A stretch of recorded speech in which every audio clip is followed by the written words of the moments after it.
Welcome back to my YouTube channel. जैसे कि मैंने कहा था कि क्लास 11th का हमने 6 चैप्टर्स कंप्लीट करने के बाद 12th का 6 चैप्टर्स करना है, उसके बाद फिर 11th में कूदना है। तो वैसे ही मैंने कहा 6 चैप्टर्स कंप्लीट हो चुके हैं 11th के, अब हम कूदते हैं 12th में, यानी कि आज 12th का पहला चैप्टर जो कि है रिप्रोडक्शन ऑर्गेनिज्म, उसको स्टार्ट करते हैं। So without wasting your time let's start the video. So reproduction का मतलब देख लेते हैं कि रिप्रोडक्शन का मतलब क्या होता है। ये पूरा चैप्टर एक शॉर्ट में कंप्लीट करूँगा, ठीक है जी। तो ये चैप्टर बड़ा भी नहीं है, छोटा सा ही है, ठीक है। तो ध्यान देना, रिप्रोडक्शन का मतलब समझ लेते हैं। It is a biological process through which organism give rise to offsprings, यानी कि न्यू इंडिविजुअल यानी young ones similar to itself, यानी अपने ही जैसे किसी दूसरे इंडिविजुअल को प्रोड्यूस करना ही रिप्रोडक्शन कहलाता है। It is of two types, asexual and sexual reproduction. तो एसेक्सुअल रिप्रोडक्शन पहले देख लेते हैं। सिंगल इंडिविजुअल पेरेंट जिसे हम बोलते हैं गिव राइज टू ऑफस्प्रिंग या क्लोन टू इटसेल्फ, ओके। और माइटोटिक डिवीजन से ही करेगा, याद रखना। तो इसके कुछ एग्जांपल हैं। बर्डिंग इन यीस्ट एंड हाइड्रा। अब बर्डिंग का मतलब क्या होता है? बर्डिंग का मतलब एक प्लांट है या कोई भी चीज़ है, ऑर्गेनिज्म अपने ऊपर छोटा सा बर्ड डेवलप करता है। ये बर्ड थोड़ा बड़ा होता है और डिटैच हो जाता है अपने प्लांट पेरेंट बॉडी से एक अच्छे से एक अलग से इंडिविजुअल के रूप में, और ऐसे ही जिंदा रहता है, ठीक है। जैसे कि यहाँ पे देखो सिंगल पेरेंट है, इसमें बर्ड डेवलप हुआ, तो बर्ड थोड़ा बड़ा हुआ और डिटैच हो गया और एक हेल्दी इंडिविजुअल के रूप में अपनी लाइफ को जी रहा है। तो इसी को हम बोलते हैं क्या? बर्डिंग। इसमें होता है यीस्ट और हाइड्रा। ये क्वेश्चन नीट में आता है, तो याद रखना, ठीक है। सेकंड टाइप एसेक्सुअल रिप्रोडक्शन का है binary fission in amoeba. Paramecium में भी होता है, याद रखना। अब फिजन का मतलब क्या होता है? टूटना। न्यूक्लियर फिजन आपने पढ़ा है। फिजन का मतलब क्या होता है? टूटना, ठीक है, ऐसे टूटना। तो एक पैरामीशियम या अमीबा का एग्जांपल ले लेते हैं। यहाँ पे देखो, अगर एक अमीबा है वो अपने आप में टूट के, ऐसा टूट के, ठीक है, 2 इंडिविजुअल बनाता है, और ये 2 इंडिविजुअल आगे जाके फिर से 2 इंडिविजुअल बनाते हैं। इस तरीके से ये माइटोटिक डिवीज़न चलता रहता है, और इसी टूटने की प्रक्रिया से नए नए बनना, ऑफस्प्रिंग्स बनना, उसी को ही हम क्या बोलते हैं? Binary fission. किसमें होता है? Amoeba and paramecium. बर्डिंग किसमें हो रहा था? यीस्ट और हाइड्रा में। क्वेश्चंस ये नहीं आएंगे, एग्जांपल नहीं आएंगे, क्वेश्चंस बोलेगा कि बर्डिंग किसमें होता है, बाइनरी फिजन किसमें होता है, तो अमीबा पैरामीशियम। बर्डिंग किसमें होगा? यीस्ट और हाइड्रा में होगा, ठीक है। तो ये याद रखना। इंपॉर्टेंट नोट क्या है यहाँ पे कि एसेक्सुअल रिप्रोडक्शन स्ट्रक्चर्स, यहाँ पे देखो नीट में क्या आता है? एसेक्सुअल रिप्रोडक्टिव स्ट्रक्चर्स भी पूछे जाते हैं, और यहाँ पे ऑर्गेनिज्म कौन है उसको देख लेते हैं। तो कौन से ऑर्गेनिज्म में कौन सा एसेक्सुअल रिप्रोडक्टिव स्ट्रक्चर पाया जाता है वो देखते हैं। डायरेक्ट क्वेश्चन आता है, पहले ही बता रहा हूँ। तो जू स्पोर्स जो कि एसेक्सुअल रिप्रोडक्टिव स्ट्रक्चर है, इससे पहले हमने देखा क्या? यहाँ पे दिखा देता हूँ। यहाँ पे एसेक्सुअल रिप्रोडक्टिव स्ट्रक्चर था बर्डिंग, और बाइनरी फिजन यानी कि खुद ही सेल था, ठीक है। अभी समझाऊंगा तो समझ आ जाएगा। यानी कि देखो गैम्यूल्स हमने पढ़े थे मॉर्फोलॉजी में, या फिर बोल सकते हो प्लांट किंगडम जो था ना, उसमें हमने पढ़ाया था गेमा कप्स के बारे में, ब्रायोफाइट में, ठीक है। तो उसमें क्या था? छोटा छोटा बर्ड था, वो डेवलप होता था किसमें? प्लांट में। तो ये क्या था? एसेक्सुअल या वेजिटेटिव रिप्रोडक्टिव स्ट्रक्चर्स ही तो थे। उसी को तो बोल रहा हूँ यहाँ पे कि एसेक्सुअल रिप्रोडक्टिव स्ट्रक्चर्स ऑर्गेनिज्म के अंदर कौन कौन सा क्या होता है। तो क्लेमाइडोमोनास, क्लेमाइडोमोनास में क्या होता है? जू स्पोर्स होते हैं, ठीक है। क्लेमाइडोमोनास एक ऑर्गेनिज्म है जिसका एसेक्सुअल रिप्रोडक्टिव स्ट्रक्चर जू स्पोर है, याद रखना इस चीज़ को, ठीक है। मोटाइल गैमेट्स होते हैं, समझ रहे हो। पेनिसिलियम 2022 का क्वेश्चन है। पेनिसिलियम फंगस, फंगी एस्कोमाइसिटीज के अंदर आता है। पेनिसिलियम का एसेक्सुअल रिप्रोडक्टिव स्ट्रक्चर कौन है? कोनाइडिया। देख लो भाई, 2022 में डायरेक्ट क्वेश्चन यहाँ से आया है, इसलिए बोल रहा हूँ ये IMP है, इसे याद कर लो, ठीक है। और तीसरा और चौथा थोड़ा इंपॉर्टेंट नहीं है। बर्ड्स हाइड्रा में होते हैं, बता चुका हूँ। गैम्यूल्स स्पंज में होते हैं, बता चुका हूँ। इंटरनल बर्ड जो होते हैं गैम्यूल्स होते हैं, ठीक है जी। अब यहाँ पे कुछ नोट्स है छोटे छोटे, उसको देख लो। Asexual reproduction in plants is called as vegetative propagation और reproduction, and the reproductive structures are called vegetative propagules, okay. Example of vegetative propagules: runner, rhizome, sucker, tuber, offset, bulb are vegetative propagules। देखो भाई, plant में देख asexual reproduction अपन ने पढ़ा, लेकिन plant में अगर एसेक्सुअल रिप्रोडक्शन हो तो उसे बोलते हैं वेजिटेटिव प्रोपगेशन या वेजिटेटिव रिप्रोडक्शन। हमने देखा कि एसेक्सुअल रिप्रोडक्शन करने के लिए एसेक्सुअल रिप्रोडक्टिव स्ट्रक्चर्स थे, यहाँ पे एसेक्सुअल रिप्रोडक्टिव स्ट्रक्चर्स हैं। तो उसी तरह वेजिटेटिव रिप्रोडक्शन को करने के लिए वेजिटेटिव प्रोपेग्यूल्स होना चाहिए। वेजिटेटिव प्रोपेग्यूल्स होते हैं। अब वो क्या क्या हैं? जैसे कि हमने वहाँ पर पढ़ा था, बर्ड हो गया, ठीक है, और क्या बोलते हैं गेमा कप्स पढ़े थे। तो यहाँ पे कौन कौन सा होता है वेजिटेटिव प्रोपेग्यूल्स में, ये क्या है एक तरह का एसेक्सुअल रिप्रोडक्टिव क्या है पार्ट्स है, पार्ट्स बोल सकते हो या फिर आप बोल सकते हो सीधा यार टर्म याद कर लो, एसेक्सुअल रिप्रोडक्टिव स्ट्रक्चर ही बोल देना, ठीक है, ज़्यादा दिक्कत नहीं होगी। तो एग्जांपल क्या है इसका, runner, rhizome, sucker, tuber, offset, bulb are vegetative propagules. सबसे ज़्यादा क्वेश्चन कहाँ से आता पता है, राइजोम से आएगा, शक्कर से आएगा, ऑफसेट से, बल्ब से, और रनर और ट्यूबर कभी कभी पूछ देता है, बट ये जो चार दिख रहे हैं ना बहुत ज़्यादा पूछे जाते हैं इसके एग्जाम्पल, तो डायरेक्ट एग्जाम्पल ही याद कर लेते हैं। देखो यहाँ पे क्या लिखा है मैंने, नीट में वेजिटेटिव प्रोपेग्यूल्स किस प्लांट का है ये पूछता है, तो वेजिटेटिव प्रोपेग्यूल्स तो आपको याद होने चाहिए, उसके साथ साथ ये प्लांट का एग्जाम्पल भी याद होना चाहिए ताकि आप डायरेक्ट लिख सको और आपको नंबर मिल सके। तो पहला है आई या बर्ड या tuber develop from axillary bud, I bird या फिर उसे ट्यूबर बोल दो, वो डेवलप होता है एक्सिलरी बर्ड से। एक्सिलरी बर्ड क्या है मॉर्फोलॉजी में जाके एक बार देख लो उस वीडियो को, ठीक है। और इसका एग्जांपल है पोटैटो, पोटैटो देखा है आपने ऐसा, तो उसमें छोटा छोटा ऐसा आई बर्ड्स निकलते हैं ना, ये एक्सिलरी बर्ड से निकलते हैं। कहाँ से निकलते हैं ये पूछा था नीट में, ठीक है, और मैंने बता दिया आपको कि आई बर्ड या ट्यूबर कहाँ से निकल रहा है, एक्सिलरी बर्ड से, और एग्जाम्पल किसका है पोटैटो का, ये पूछ सकता है, ठीक है। और ये आया था नीट में, ये नहीं आया था कि पोटैटो का एग्जांपल, ये आया था कि आई बर्ड पोटैटो ट्यूबर कहाँ से डेवलप होता है, एक्सिलरी बर्ड से डेवलप होता है, ठीक है, तो ये याद रखना। सेकंड है राइजोम, बहुत ज़्यादा एमपी है, 2022 में भी ये आया था, ठीक है। राइजोम किसका एग्जांपल है, जिंजर और बनाना, याद रखना, मैक्सिमम लोग सिर्फ जिंजर लगा के आते हैं, बनाना में भी ये राइजोम आता है, एनसीईआरटी में दिया हो एक बार देख लेना, ठीक है। बल्बिल और बल्ब, बल्ब देखते ही आपको अगेव में डालना है, यानी कि अगेव इसका एक एग्जाम्पल है, ठीक है, किसका, बल्बिल और बल्ब का। अब लीफ बर्ड्स, ये एडवेंटिशियस बर्ड्स होते हैं, किस में पाए जाते हैं, ब्रायोफाइलम में, ओके जी, ये भी इंपॉर्टेंट है। ऑफसेट्स बहुत इंपॉर्टेंट है, एक्वेटिक प्लांट में पाया जाता है, और एक्वेटिक प्लांट कौन कौन सा होता है, वाटर ह्यासिंथ, ठीक है, एक्वेटिक वीड। अब इसका वाटर ह्यासिंथ में एग्जांपल यानी कि एक्वेटिक प्लांट में इकॉर्निया क्राइसाइपस वगैरह हो गया, ठीक है। वाटर ह्यासिंथ में बहुत सारी चीज़ें हैं, लेंटाना वगैरह जो भी है, आपको जो भी पिस्टिया वगैरह मैक्सिमम, ठीक है। देखो पिस्टिया अगर आ गया ना इसके जगह, पिस्टिया ये वाला प्लांट आ गया वाटर ह्यासिंथ के जगह में, या ऑफसेट्स वगैरह उसमें भी पाए जाते हैं, तो अगर पिस्टिया टर्म दिखे ना आपको कोई प्लांट का नाम, तो उस पर भी टिक करोगे क्योंकि ये एक्वेटिक प्लांट है, जितने भी एक्वेटिक प्लांट है उसमें ऑफसेट पाया जाएगा। एक रूट टाइप का स्ट्रक्चर होता है जो कि पानी में से तैरने में मदद करता है, ठीक है, एब्जॉर्प्शन नहीं करता, सिर्फ एनकरेज का काम करता है, ये याद रखना, ठीक है। अब क्वेश्चन आया है देखो direct, offsets are produce by, देखो मैंने बताया ये वेजिटेटिव प्रोपेग्यूल्स होते हैं, तो एसेक्सुअल रिप्रोडक्शन का टाइप है ये, ठीक है। तो वेजिटेटिव प्रोपेग्यूल्स एसेक्सुअल का टाइप है, तो ये माइटोटिक डिवीजन से डेवलप होगा ना, माइटोटिक डिवीजन से डेवलप होता है। तो पूछा है offsets are produce by meiotic division या माइटोटिक डिवीजन, तो आपको माइटोटिक डिवीजन टिक करना है, 4 नंबर पाना है और खुशी खुशी घर आना है, ठीक है। अब सेकंड क्वेश्चन देखते हैं, इन जिंजर, मैंने क्या बताया था, जिंजर और बनाना, अगर बनाना भी बोलता तो आपको लिखना पड़ता, तो in ginger vegetative propagation occurs through, direct बोल दिया किसके थ्रू आता है, वेजिटेटिव प्रोपेग्यूल, उसका नाम क्या है बताइए, थोड़ा सोचिए, और आपका आंसर आएगा राइजोम। अब राइजोम कैसे है उसको दिखा देता हूँ, देखो मैंने लिखा है राइजोम का जिंजर और बनाना, ठीक है। यहाँ पे क्या लिखा है, in ginger vegetative propagation occurs through rhizome, that's it, इतना सिंपल है। तो नोट क्या लिखना है आपको, वेजिटेटिव प्रोपेग्यूल्स के एग्जाम्पल जानने के लिए मॉर्फोलॉजी रिवाइज करो, अगर मॉर्फोलॉजी रिवाइज कर लिया है तो कोई ज़रूरत नहीं है, ठीक है। अब एसेक्सुअल देख लिया, अब सेक्सुअल रिप्रोडक्शन देखते हैं, ठीक है। बहुत छोटा चैप्टर है लेकिन क्वेश्चन बहुत ज़्यादा इंपॉर्टेंट है, यहाँ के छोटे छोटे बहुत छोटा छोटा टॉपिक होता है, ठीक है, और यहीं से क्वेश्चन आते हैं नीट में।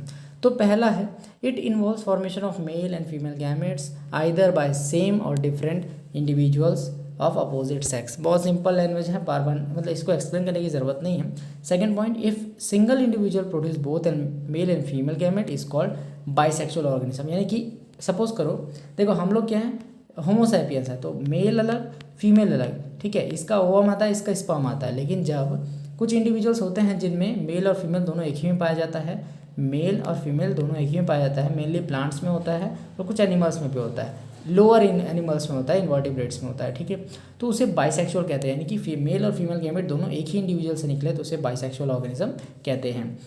थर्ड पॉइंट क्या है, if two different individuals produce male and female gametes individually they are called unisexual organism, हम ह्यूमंस जो है यूनिसेक्सुअल है, मेल अलग फीमेल अलग, उसको यूनिसेक्सुअल कहते हैं।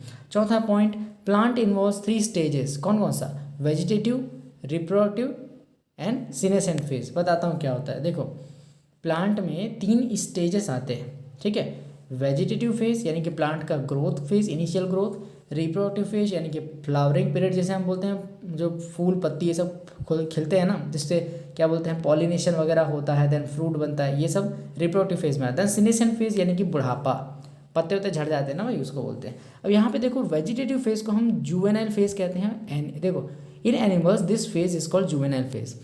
हम प्लांट्स में वेजिटेटिव फेज को कहते हैं period of growth, initial period को, ठीक है। लेकिन एनिमल्स में इसी वेजिटेटिव फेज को ही जुवेनाइल फेज कहते हैं, इनिशियल पीरियड को ही जुवेनाइल फेज कहते हैं। That's it. अब धीरे धीरे हम कुछ और डिस्कस करते हैं। इसमें नोट है छोटा सा कि बैम्बू फ्लावर, हम लाइफ स्पैन के बारे में ही पढ़ रहे हैं ना, तो लाइफ स्पैन के बारे में एक क्वेश्चन है यहाँ पे कि bamboo flowers once in life time generally after 500 से 50 से 100 साल produce large number of fruits and die. देखो आपने आसपास बैम्बू के ट्रीज तो देखे होंगे। अब बैम्बू के ट्रीज में आपने हर साल फ्रूट लगते हुए या फ्लावर लगते हुए नहीं देखा होगा। क्यों? रीज़न ये है कि वो अपने लाइफ टाइम में, उनका लाइफ टाइम क्या होता है 50 से 100 साल, इसमें सिर्फ एक बार ही वो क्या होते हैं खिलते हैं, और खिलने के बाद, फूल खिलने के बाद वो बहुत सारे फ्रूट प्रोड्यूस करते हैं और फिर बेचारे मर जाते हैं, ठीक है। तो ये इंपॉर्टेंट चीज़ है, आप अपने आसपास नोटिस करना, थोड़ा देखना आसपास कि बैम्बू के ट्री है या नहीं, और अपने बड़े बुजुर्गों से पूछना, ये आपका होमवर्क है, ठीक है। सेकंड पॉइंट क्या है? स्ट्रॉबिलैंथस कुंथियाना, जिसे हम प्यार से नीला कुरंजी नाम देते हैं, कॉल्ड ब्लू स्ट्रेचेस। कहाँ पे ब्लू स्ट्रेचेस होते हैं वो बताऊंगा, लोकेशन में बताऊंगा। Are flowers that once in life time in 12 years. यानी कि देखो बैम्बू फ्लावर कर रहा था, यानी कि फ्लावर प्रोड्यूस कर रहा था, फ्लावरिंग हो रही थी उसमें 50 से 100 साल के बीच में।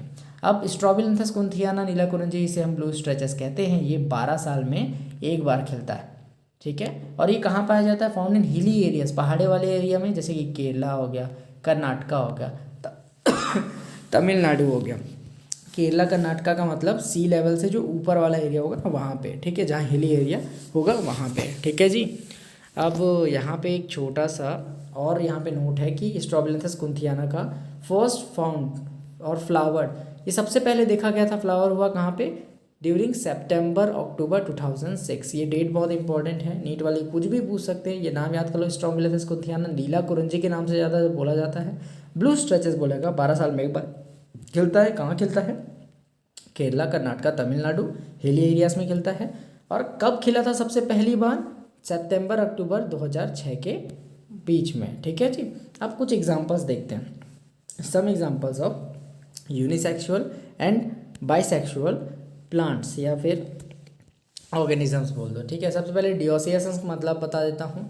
डिओसियस का मतलब होता है मेल फीमेल अलग अलग होते हैं, यानी कि यूनिसेक्सुअल को ही हम डाइओसियस, डाई का मतलब दो, अलग अलग, ठीक है। अब मोनोसियस का मतलब, मोनो का मतलब एक ही में दोनों होना चाहिए, है ना, तो एक ही प्लांट में दोनों हो तो उसे बोलेंगे बाइसेक्सुअल या फिर मोनोसियस प्लांट, ठीक है। अब यूनिसेक्सुअल और डिओसियस का एग्जांपल कौन कौन सा है? पपाया, डेट पाम, एसेट्रा, और मर्केंटिया भी इसका एग्जांपल है। सबसे ज़्यादा आपको पपाया और डेट पाम पूछा जाता है इस नीट में, ठीक है। मोनोसियस प्लांट और बाइसेक्सुअल प्लांट कौन कौन से हैं? तो कोकोरबिट्स, कोकोनट, स्वीट पोटैटो, अर्थवॉर्म, कारा, ठीक है। सबसे ज़्यादा इसमें पूछा जाता है कोकोरबिट्स और कोकोनट, और ज़्यादा पूछ देगा तो कारा पूछ देगा, और ज़्यादा नहीं पूछेगा। अब कारा का डायग्राम देख लेते हैं, क्योंकि यही सबसे ज़्यादा इंपॉर्टेंट होता है। कारा बाइसेक्सुअल है, मोनोसियस है, ठीक है। तो इसमें ऊपर की तरफ जो होता है वो फीमेल होती है, नीचे की तरफ मेल होता है। अब कैसे बोलूँ मेल और फीमेल का नाम क्या होगा, ये तो बताना चाहिए ना। तो एंथ्राइडियम मेल सेक्स ऑर्गन होता है, उगोनियम फीमेल सेक्स ऑर्गन होता है। तो अगर पूछेगा क्वेश्चन तो कैसे पूछेगा? कारा में अपर में उगोनियम होता है और नीचे में एंथ्राइडियम होता है, ये नीट का क्वेश्चन। इसको अपने टर्म में याद कर लो, मैंने सिंपल भाषा में आपके लिए यहाँ पे लिखा है ताकि आपको ये दिमाग में घुस जाए। हर चीज़ को रटना नहीं है भाई, ठीक है, कुछ चीज़ों को समझना भी पड़ता है। तो डायग्राम देख लो ढंग से, ऊपर में उगोनियम होगा, नीचे एंथ्राइडियम होगा, ऊपर फीमेल नीचे मेल, बस खत्म, ठीक है। तो सेकंड पॉइंट, सेकंड नोट क्या है? Diploid cells called meiocytes. देखो हम क्या बोलते हैं, एक हैप्लॉयड होता है और डिप्लॉयड होता है। हैप्लॉयड जो होते हैं नॉर्मली बता दूंगा, उसको एन से डिनोट करते हैं। डिप्लॉयड जो होता है उसको 2n से डिनोट करते हैं। 2n ये नंबर ऑफ क्रोमोसोम से इंटू 2 कर दो, ठीक है, ये डिप्लॉयड हो जाएगा। तो हैप्लॉइड है। अब जो डिप्लॉइड है उसको हम मियोसाइट्स कहते हैं, मियोसाइट्स कहते हैं, ठीक है, ताकि इनमें मियोसिस होकर ये हैप्लॉइड बनाए। इस टाइप से आप याद कर सकते हो, ठीक है। तो यहाँ पे देखो डिप्लॉइड सेल कॉल मियोसाइट, यानी कि 2n, डिप्लॉइड को हम 2n से डिनोट करते हैं, हैप्लॉइड को हम n से डिनोट करते हैं। आपको कुछ नंबर्स याद रखने होंगे, क्रोमोसोम नंबर्स, ताकि नीट में अगर ये आए तो आपसे गलती ना हो। Chromosome number in different organisms, NEET में आया है। ऑर्गेनिज्म यहाँ पे है chromosome number meiocyte, 2n number यानी डिप्लॉइड का, और यहाँ पे हैप्लॉइड का है क्रोमोसोम नंबर इन गैमेट। देखो जी, गैमेट्स जो होते हैं ना, मेल हो गया, फीमेल हो गया, तो ये गैमेट्स मेनली क्या होते हैं, हैप्लॉइड होते हैं। मैं हैप्लॉइड को n से डिनोट करूँगा, ठीक है जी, तो समझ लेना इस चीज़ को। तो कुछ नंबर्स देख लेते हैं क्रोमोसोम के। ह्यूमन बींग्स में डिप्लॉइड नंबर कितना है क्रोमोसोम का, 46। देखो जितना भी डिप्लॉइड होगा उसका हाफ हैप्लॉइड होता है, क्योंकि यहाँ पे देखो डिप्लॉइड क्या है, 2n है ना, हैप्लॉइड क्या है, n है, तो दिख रहा है ये 2, यानी कि हैप्लॉइड का डबल क्या होगा, डिप्लॉइड होगा, और डिप्लॉइड का हाफ क्या होगा, हैप्लॉइड होगा, ठीक है जी। तो यहाँ पे देखो ह्यूमन बींग्स में डिप्लॉइड नंबर यानी मियोसाइट का काउंट कितना होगा, 46 होगा, और इसका जस्ट हाफ जो होगा 23 होगा, क्या, गैमेट, ठीक है जी। हाउस फ्लाई में कितने क्रोमोसोम्स होंगे, 12, क्या, डिप्लॉइड नंबर ऑफ 12, इसका हाफ यानी हैप्लॉइड 6 गैमेट में, ठीक है जी। अब यहाँ पे देखते हैं रेट में कितना होता है, 42 का आधा 21, ठीक है, यानी कि डिप्लॉइड और ये हैप्लॉइड। डॉग में कितना होगा, 78, 78 का हाफ 39, ओके।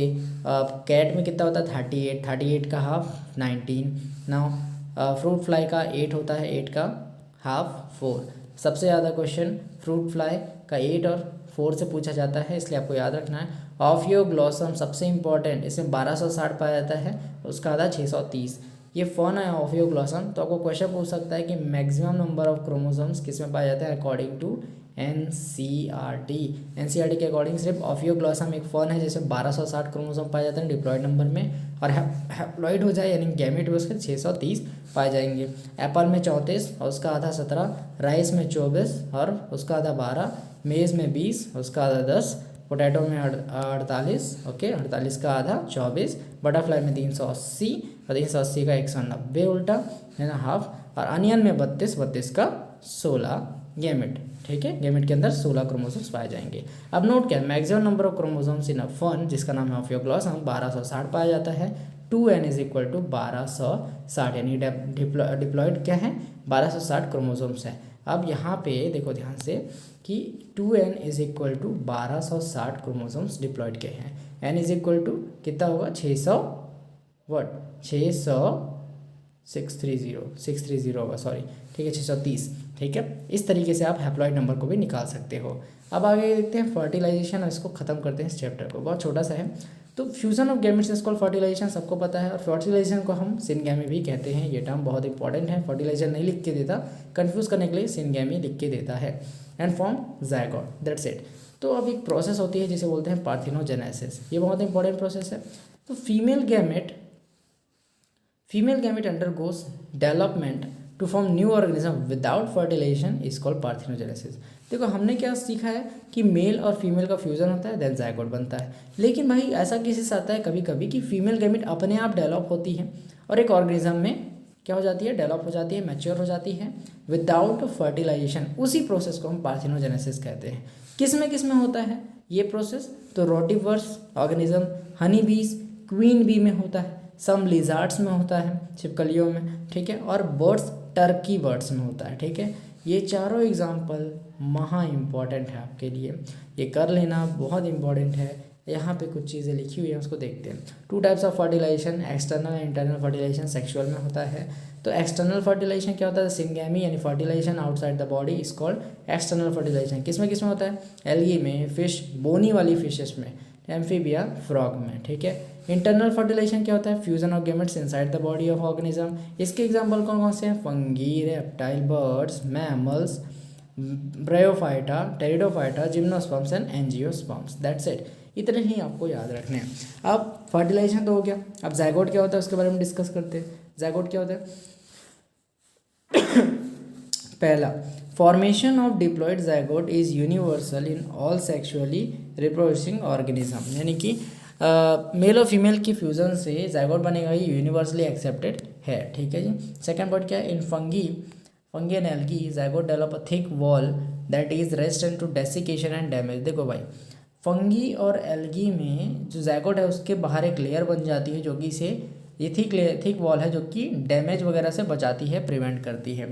तीसरा पॉइंट, ये सभी एनसीईआरटी के पॉइंट है, बहुत इंपॉर्टेंट है। Zygote is vital link that ensures continuity of life of species between organisms of one generation and the next. यानी कि देखो, एक जनरेशन से दूसरी जनरेशन, ये एक पेरेंट है उससे इंडिविजुअल हुआ, उससे और एक इंडिविजुअल होगा, ऐसे एक जनरेशन से दूसरी जनरेशन में कूदते जा रहे हैं ना, तो बढ़ते जा रहा है जनरेशन, तो उसका एक लिंक कौन है? जाइगोट है। क्योंकि हर एक जनरेशन में देखो, फादर अलग हो सकता है, बेटा अलग हो सकता है, उसका बेटा अलग हो सकता है, लेकिन हर बार यहाँ पे जो प्रोसेस है जाइगोट बनने की वो तो सेम है ना। इसीलिए जाइगोट बनने की प्रक्रिया को ही एक वाइटल लिंक कहा गया है कि चाहे कितने भी ऑर्गेनिजम्स आगे आ जाए, लेकिन ये जो जाइगोट बनने की प्रक्रिया है वो हमेशा ऐसे ही चलती रहेगी, इसीलिए इसे वाइटल लिंक कहा गया है। ठीक है जी। अब आगे एम्ब्रायोजेनेसिस देखते हैं। एम्ब्रायोजेनेसिस का मतलब जाइगोट से अब बनेगा आपका क्या? एम्ब्रायो। ठीक है, इसी को एम्ब्रायोजेनेसिस कहते हैं। The process of development of embryo from zygote is called embryogenesis. देखो, ये जाइगोट से एम्ब्रायो बन रहा है, आगे बताऊंगा, टेंशन काहे ले रहे हो। नीट में एक क्वेश्चन आया है, उसको देख लो। During this process of zygote during this process, embryogenesis की प्रोसेस के दौरान zygote undergoes cell division and cell differentiation. एक साथ होता है ये process. Cell modifies into specialised tissue and organs, इसी को सेल डिफ्रेंसिएशन कहते हैं। देखो, सेल का ग्रोथ भी होगा, डिवीज़न भी होगा, सॉरी ग्रोथ का मतलब भी डिवीज़न हो रहा है, सेल का डिवीज़न भी होगा और डिफ्रेंसिएशन भी होगा, और दोनों साइमल्टेनियसली होगा। यही चीज़, यही statement as it is NEET में आई थी। ठीक है, अब देख लेते हैं तीसरा पॉइंट। जाइगोट जो होता है एम्ब्रायोजेनेसिस की प्रोसेस के दौरान जाइगोट एम्ब्रायो बनता है, उसके ऊपर का ओव्यूल जो होता है वो सीड बनता है, और उसके ऊपर ओवरी होता है वो फ्रूट बनता है। देखो, ये पूरा ओवरी हो गया, ठीक है, इसके अंदर ये ओव्यूल होता है प्लांट में, और यहाँ पे एग हो गया। तो यहाँ पे मेल आया, मेल गैमेट, इससे फ्यूज़ किया, जाइगोट बना दिया, अब जाइगोट एम्ब्रायो बनेगा। ठीक है, और ये जो ओव्यूल है, ये पूरा का पूरा ओव्यूल है ना, इतना बड़ा, ये ओव्यूल क्या बनेगा? सीड बनेगा, और ये बाहर का जो ओवरी है ये बनेगा फ्रूट। अब समझ आया? तो ये चीज़ लिखी हुई है मैंने। क्वेश्चन एक छोटा सा है, the female gamete develops into embryo without fertilisation and the phenomenon is called parthenogenesis. That's it. बहुत छोटा क्वेश्चन है, और इसी के साथ ये चैप्टर ओवर होता है।